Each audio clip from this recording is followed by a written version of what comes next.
Hey everybody, welcome back to Andrew's BrewTube. Thank you for watching.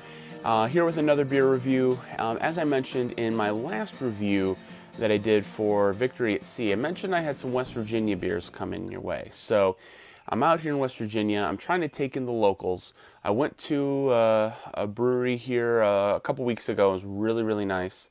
Honestly, there's only 10 craft breweries in the state. Hopefully that slowly continues to improve, but I'm working on trying to find my way and discover some of the new stuff out there. I've been turned on by a couple of folks in the homebrew club about Greenbreir Valley Brewing Company. They really have two main stays that they have out right now. I haven't had, I think it's Lost Trail, I think it's a pale ale. I haven't had that one. But the one that I did have was their Mothman. It's a black IPA. It's really, really nice. That's very, very well done. I did review that. I checked that into Untapped a while back, and that was very enjoyable. So if you ever want to do a beer trade, expect some of that in your package from me, because it's really nice and something that, I mean, I found some good West Virginia beers that I certainly want to share. But though they do theirs in cans, they do this small batch series. They're called the Wild and Wonderful series. Wild and Wonderful is the slogan for West Virginia. And they do 2 beers in each series. So this is series 1. They did this one is a session IPA, which I'll review now. And then in the next video, they have an Imperial version, Imperial IPA, that I'll review as well. I think they just announced Series 2, which is a Weizenbock and a Hefeweizen. So I'm going to keep my eyes peeled for that one as well. So anyway, this is their Session IPA. It comes in at 4.2% ABV and 43 IBUs. So I like that it's that nice low 4.3 low ABV. So let's get a pour.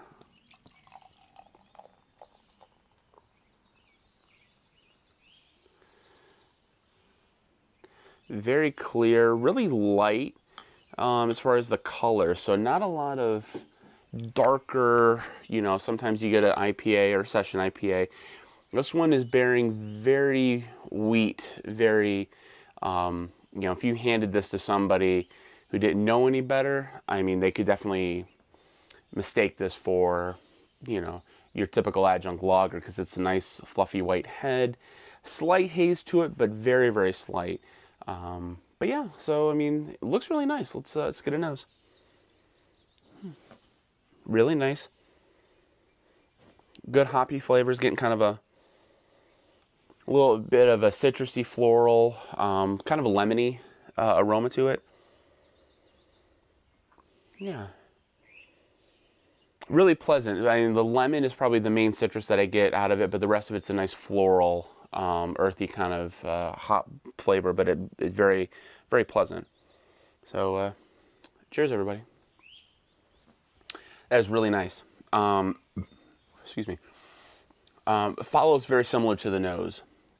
Good citrusy punch, not tropical at all, but citrusy. So a little bit of lemon, kind of maybe a little bit of an orange, but then a really nice floral, earthy, slight pininess to it. But very enjoyable for something that's only 4.3%. There's just a little bit of that, you know, kind of sweetness from, you know, the malts and whatnot, but it's definitely well balanced as well. It's not, you know, it's a big hoppy ale, but it's not anything that is, you know, too much of one or too little of another, because I have had some, you know, session IPAs, if you will, that have been more almost hop water-ish, where it was almost so thin. That's definitely not the case. You know, it almost looks deceiving because of the nice color that comes off of it, but it's got a nice body at the same time. So very enjoyable.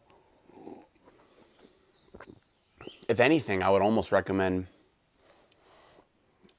take this out of the series. I would certainly make this something a more regular offering, and I'd be very curious, because I know a lot of the guys like their pale ale, so I'd be very curious how this kind of stacks next to it as well. So rating wise, this is a strong 8 for me. It's really, really nice.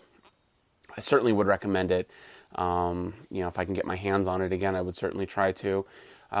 It's very pleasant, very enjoyable, nice for a really, you know, really nice afternoon. It's nice and breezy, there's a bit of clouds, and you can't beat it. So certainly something on a day like today. So for Greenbrier Valley Wild and Wonderful Series Session IPA, I'm going to give it an 8. If you're here in West Virginia, try and find it. If not, if you want to trade, let me know. I'll see if I can find some, or happy to trade other West Virginia beers. So I'm going to enjoy the rest of this. You have a great rest of the day. Cheers.